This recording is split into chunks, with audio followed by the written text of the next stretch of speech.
bai da rahama a cikin al'ummarsa ya masa addu'a. ku ji addu'a da manzo sallama ya masa, shi Allahumma waliya min amrin ummati shay'an, ya Allah duk wanda aka bashi shugabancin al'ummata, ɗaya daga cikin shugabancin al'ummata, shay'an ba wai sai shugaban kaza ba, wani abu aka ce da Allah wani kai ne shugaban kaza, kai ne shugaban kwamitin kaza, kai ne shugaban makaranta kaza, kai ne shugaban kaza, aka baka wannan, fa shaqqa alaihim, sai zo ya kuntata musu, suka kasa jin daɗin mulkin nasa, suka kasa jin daɗin shugabancin nasa, ba sa jin daɗi, kowa kuka yake da shi. Annabi sallallahu alaihi wasallam yake ce fashuqa alaihi, ya Allah kai maka kuntata masa ka kuntata masa a cikin rayuwarsa. So wannan fa addu'a ce fa daga bakin da ya kasance baya sabo manzon Allah sallallahu alaihi wasallam. Duk wanda ya kasance ya jagoranci al'umma ta ya kuntata musu, ya Allah kuntata masa shi ba. wa man waliya min amrin ummati, ya Allah duk wanda ya jagoranci al'umma ta ya tausaya musu, ya Allah ka tausasa masa shi ma.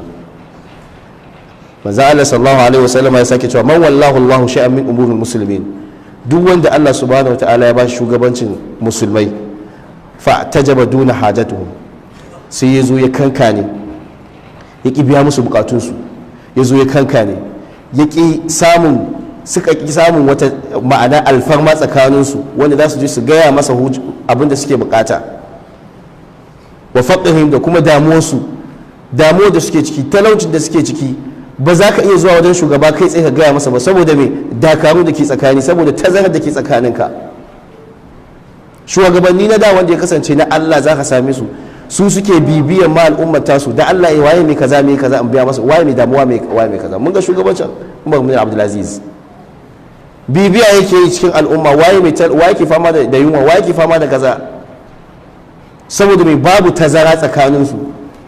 Amma shugabanninmu da akwai tazara, da akwai protocol, ko me kake nema sai ka bi wannan protocol, sai ka ga wani, sai ka ga wani, sai ka ga wani, sai ka ga wani. To ga abinda Annabi sallallahu alaihi wasallam yake cewa duk wanda yayi wannan tsarin ya kasance ba shi da wata shamaki, ma'ana ya sa shamaki tsakaninsa da talakawansa, so ranar alkiyama ya Allah shi maka sa masa shamaki tsakaninka da shi, ba zai samu damar ganin Allah ba. Yanda a nan duniya za a ce za ka je ka ga wani, ko kuma ce baka samu damar ganin wani ba. Yanzu wani fa a ma'aikatar su ne fa za a zo ganin sa, ya san da akwai al'ummar da za su zo ganin sa duk ranar litinin ko duk ranar laraba ko duk ranar alhamis, amma wallahi ba zai fito aiki ba zai fito wani ofis ba sai bayan karfe 2, kuma idan ya fito ga mutane da zo ya tarar da su wajen mutum 100 kaza suna jiran sa, kawai zai kalle su ne ko sallama baya musu, zai zo kawai ya wuce ofis, kuma yana wucewa kawai zai ce da Allah fa kaza nake so, kawai yana gama abin da zai, ko minti 30 ba zai ba sai ya fice kawai, sai dai a gaya musu a ce ku yi hakuri da Allah sai wani satin. Wani fa mutanenmu ne fa, mutanenmu ne wanda ofis kawai za a bashi, ofis kawai dan bashi dan ofisin bai fi faɗin nan wajen ba. Mutane ne kuma suke buƙatar sainin, wani sainin kawai za a yi masa, sainin kawai, amma wallahi sai kai wata guda kana zuwa kafin a yi maka wannan sainin din. Wani sai ka bayar da cin hanci saboda ƙasa ta mu ga yadda take. To fi sabilillahi ƙasa, 'yan ƙasa suna irin wani, ina kuma ga manya-manya. Sannan manzon Allah sallallahu alaihi wasallama ya sake cewa sai Allah subhanahu wata'ala ya sanya hijabi tsakaninsa da shi, faja'ala muawiya rajulan ala hawaijin nas, sai na muawiya yana jin wannan hadisin sai ce kai ai kuwa ba zai yiwu ba, dole ya samu wa'ansu mutane, kuma ya samu wani mutum ya ce kai abinda nake so kawai duk mai bukata ya zo ya same ka kawai, idan ni ne masa nisa ka dinka kawo rahoto, ka dinka zuwa kana gaya min bukatun mutane, ni kuma ina ba ana zuwa ana biya musu bukatunsu. wani shugaba da yake da wannan ya ce ya sa wani wanda zai zo ya dinka tambayar abubuwan da muke ciki? Ina ma a ce shugabannin da muke da su suna irin wannan, jihohi ko kuma ƙasa gabaki daya, ya samu wasu amintattu ya dinka bibiya, a dinka bibiya, ba wai ka zo ka saka kaza ba kuma ka kawar da kanka, a dinka bibiya ina masu kaza a zo a yi musu. manzo Allah sallallahu alaihi wasallama saboda muhimmancin tausayi yace inna Allah rafiqun yuhibbu rifqa, Allah mai tausayi ne kuma yana son mai tausasawa. duk wanda baya da tausayi a cikin mulkinsa, duk wanda baya da tausayi a cikin mu'amalarsa kowane iri ne, to shi ma Allah subhanahu wa ta'ala ba zai tausaya masa ba. Wata rana Abdurrahman bin Shamasa ya shiga wajen nana Aisha lokacin da aka je aka yi wani yaki, wa qalat mimman anta. nana Aisha tana ganin Abdurrahman bin Shamasa tana ganin su kai daga ina kake, qultu min ahli Misr. sai ya ce ai ni daga mutanen da aka tura ni yaki kasan Masar. qala sai ce kaifa wajadtum ibn Hadij min ghazatikum. Ibn Hadij shine commander, chief commandant. Yaya kuka same shi, yaya yake muku jagoranci, ya yake muku mulki, ya yake mulkaku a wannan jagoranci? Yaƙi ne fa kawai an sa wa'ansu mutane aka ce ku je ku yaƙi, to wannan shugabancin ake tambaya yaya tafiyantar da shi. qultu sai ya ce khairul amir, ai kam ai wannan ibn Hadij ai mutumin kirki ne, ya iya jagoranci. kai hasali ma ya kafi rajulun minna farsun wala ba'irun illa abdalahu makanahu ba'iran. wallahi duk inda ya samu dokinka ko kuma jakinka ya samu matsala sai ce a kawo maka wani doki ko kuma ya ce a kawo maka wani jakin. A yaƙi fa, a yaƙi ina kuma ga ƙasa ce, ko kuma ya kasance yaronka yana bawanka ya kasance ba shi da lafiya, to sai ce a kawo maka wani bawan, ko kuma ka rasa wannan bawan sai ce a kawo maka wani bawan a baka shi. wannan fa su ne bayan Allah salihai. kaga tausayi kenan, tausayi. wata rana Muawiya yana hudu ba ranar Juma'a, fa qala sai ke cewa inna fi baiti malikum fadlan an a'ta'ikum. to yan ƙasa haƙiƙa baitul mali inda muke aje dukiya daskan al'umma da akwai ragowa na kuɗi, to abinda za a yi wa ana qasamahu bainakum, zan zo duk a fito da wannan kuɗin a zo a raba al'umma. ka ji fa Muawiya, a fito da kuɗin nan a zo a raba wa al'umma. yanzu halin da muke ciki kowa yana tsitsi na abinci. Taskar gwamnatin tarayya da taskar gwamnatin jiha kadai da za a bude su sai an samu sauki wallahi a cikin halin da ake ciki. taskoki da ake ajiye abinci ko wanda yake kwantenoni ne ga sunan da yawa, wasu ma shinkafan ma a saka ta a cikin buhu ba, tana nan kawai a cikin wannan dinta.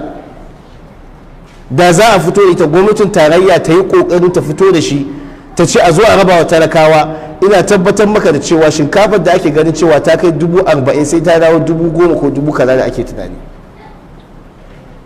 jiha tana da wannan irin wannan taskokin wanda gwamnati ta san su, ana ajiye abinci a ciki, ajiye su ake. wallahi idan ka shiga wani taska wallahi sai kai kuka, abincin ga sunan gaba kiɗa sun zube sun lalace. wasu ɓeraye suna ci, wasu kuma yan wannan wanda suke gadin wajen su suke zuwa su dinga ɗiba suna siyarwa. don me yasa ba za a yi hukuma ta zo ta kafa kwamiti amintattu a kowace jiha ko kuma a kowane local government, a zo a taimakawa a kawo, ba kyauta ba ma a bukatar kyautar, a zo a kare da farashin gaba kiɗa. shinkafa da kuke siya a da 40,000 ko 37,000, gwamnatin tarayya ta zo ta tausaya. shi ne maganar da muke ya tausayi, ta ce yanzu shinkafar nan gata an kawo muku ita, kowa ya dinka siyanta, mun siyar da ita, muna sayar da ita 10,000 kowa zo ɗiba.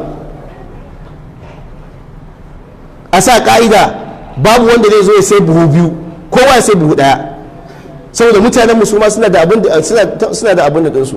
duk lokacin da aka ce an zo an kawo irin wani tsarin, da akwai wanda suke 'yan kasuwa ne wanda suke siyarwa, za su je su haɗa baki da su zo su siya kayan, ko kuma saboda haɗama buhu ɗaya zai iya maka wata ɗaya a gidanka, amma sai ka zo ka sai buhu 5. su tausaya wa al'umma, ya kamata shugabanni su ji tsoron Allah. idan su ya kasance halin da ake ciki ba gaban su, saboda komai an yi musu budget, yanzu shugaban kasa an masa budget, yanzu gwamnati an masa budget, yan majalisu an musu budget, ba sa damuwa da wannan halin da muke ciki. kuɗi ne gashi na ajiye, abincin ma gashi na an kawo musu. ni da kai talaka mu ne muke cikin wannan halin. shinkafar da kake ci ba irin su suke ci ba, abincin da kake ci ba irin su suke ci ba, kuma a ce za a samu sauki. to gashi abin da Muawiya ya ce a fito a bawa al'umma kuɗi, a zo a rabawa al'umma abinci, a zo a rabawa al'umma. da haka dole ne shugaba ya yi kokari ya ga cewa ya yi kokari wajen iyawarsa wajen kiyayewa al'ummarsa addininsu da kuma mai rayukansu da dukiyoyinsu. yanzu halin da muke ciki kenan, yau idan za ka yi tafiya daga nan zuwa abuja a mota a cikin fangaba kake, yau idan za ka je katsina a cikin fangaba kake, yau idan za ka je sakkwato a mota ne kam wallahi a cikin fangaba kake, ba ka da aminci. ina shugabancin da aka bawa shugabanninmu su kiyaye mana dukiyoyinmu, su kiyaye mana rayukanmu, su kiyaye mana addininmu? wannan su ne ad-daruriyatul khams wanda dole ne duk shugaba ya kasance kiyaye wa al'ummarsa wannan abu. yanzu kullum idan aka tashi, kullum ka tashi ka kasa kunne a labarai, kullum ka tashi kawo social media ranka sai ya ɓaci, yau an kashe wani, yau an kashe wani, an kashe wani, an kashe wani. me yasa shugabannin ba sa jin tsoron Allah ne? ko su ba sa zuwa yawo a cikin motoci ne? yanzu a zo a kama mutane a kulle su a cikin mota, a yi atakin ɗinsu, a kunna musu wuta, a ƙone su gabaki ɗaya su wajen 42, kuma a ce ana zaman lafiya, a ce za a samu jin daɗi. manzo Allah sallallahu alaihi wasallam ya ce da jinin mumini guda ɗaya zuba gwanda duniya ma ta ƙare gabaki ɗaya. mumini a zo a kashe su a cikin mota mutum 42, ba a ɗauki mataki ba. idan wata ƙasar ce za a zauna lafiya ne? ina shugabanninmu suke yin arewa? ina shugabanninmu wanda suke yin arewa, wanda suke ganin cewa suna ƙaunar mu? Gashi abin da muka faɗa. don me yasa ba za su tashi su zo su yi uwa makaɗiya a kan cewa lalle sai an kawo mana yanci, sai an kawo mana dalilin da yasa aka zo kashe mana wa'annan mutane? kullum fa sai an kisa, kullum sai an kisa. su wa'annan mutane da suke zuwa suke yin abin da suka ga dama, shi su fi ƙarfin hukuma ne? sun fi ƙarfin gwamnati ne? don me yasa ba za a ɗauki mataki a kansu ba? tun fa muna jin labarin nan fa cewa kaza an yi kaza a jiha kaza, an yi kaza a jiha kaza, yanzu gashi muna jin kusa-kusa. ina tabbatar muku a cikin masallacin nan da wuya a zo a kidaya mutane cikin masallacin nan ba sai an samu wanda ya kasance victim ne a cikin irin abin da yake faruwa ba, ko an kashe masa dan uwansa, ko an kashe masa haka dai makamancin irin wannan. dan me yasa haka za mu zuba ido ba za mu addu'a ba mu taimaka musu? suwa kuma shugabannin namu su ji tsoron Allah? wallahi sai Allah subhanahu wataala ya tambayi dukkanin wani shugaba da kan shugaban ƙasa har zuwa kansila wanda yake shugaban